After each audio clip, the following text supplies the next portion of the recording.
Hello and welcome to HT Auto. So today we have something with us that has stirred quite a sensation in the Indian two-wheeler market and is a very bold move from a Japanese brand. Well, let me give you a hint. It is a scooter that comes with a motorcycle engine and is already present in the international market. Well, you might have guessed it by now.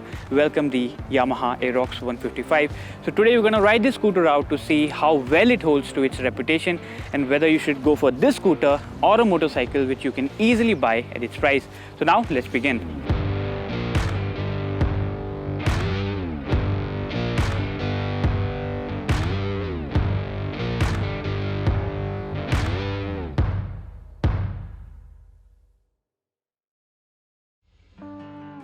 Call it whatever you like, a motor scooter or a moto maxi scooter.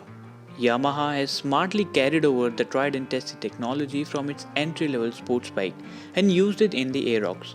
Its outer design makes the idea behind the scooter quite evident. With the Aerox, the company has aimed for an outright sporty offering, and quite frankly, it has hit the bull's eye. Well, there are definitely some unconventional bits on the new Aerox 155.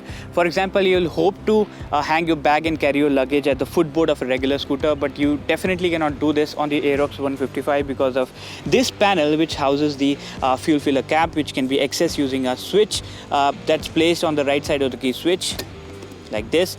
There's also a button to unlock your seat.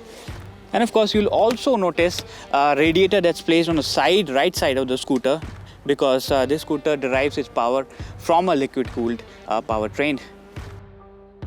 It uses a fully digital anti-glare multifunction negative LCD that comes brimming with an array of information.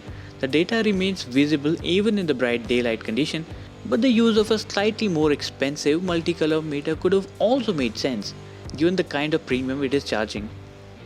So the seat height of the Aerox 155 is 790 mm, which might not be a good news for riders of short height because I think you need to be at least taller than 5'4" or 5'5" to feel comfortable on the scooter.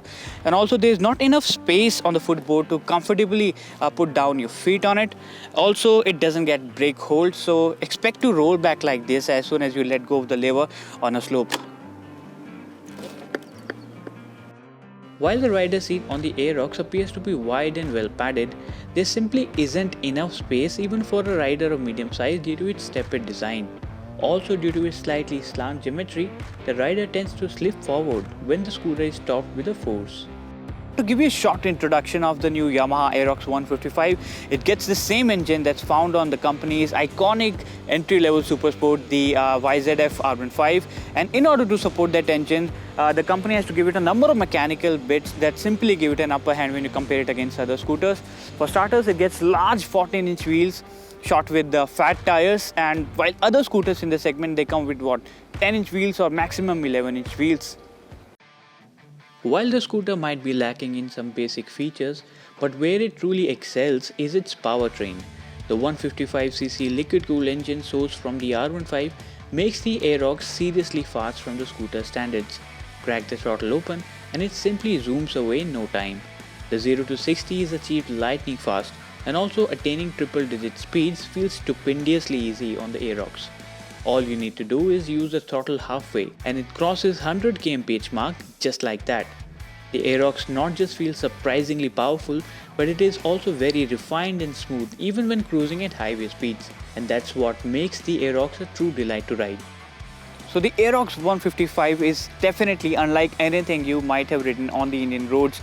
So the use of large wheels and long wheelbase, which for the record is 1350 mm, much longer than other scooters and even longer than the R15 itself. So all that has come together to make it really stable on highway speeds and faster on the corners, and I can bet that you can do really impressive lean angles on this scooter.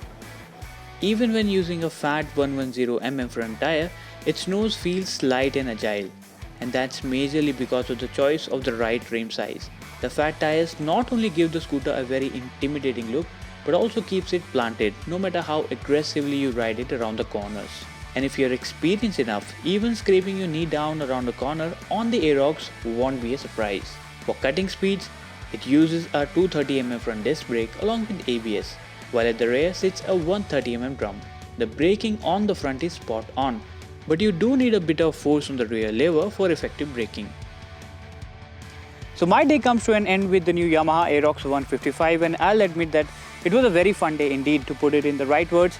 I'll say that it is one of the most outstanding scooters that I've ever put my hands on, but it has its share of niggles, of course. It might not be the most convenient scooters for you, but take it as a motorcycle disguised as a scooter with an added convenience of a boot.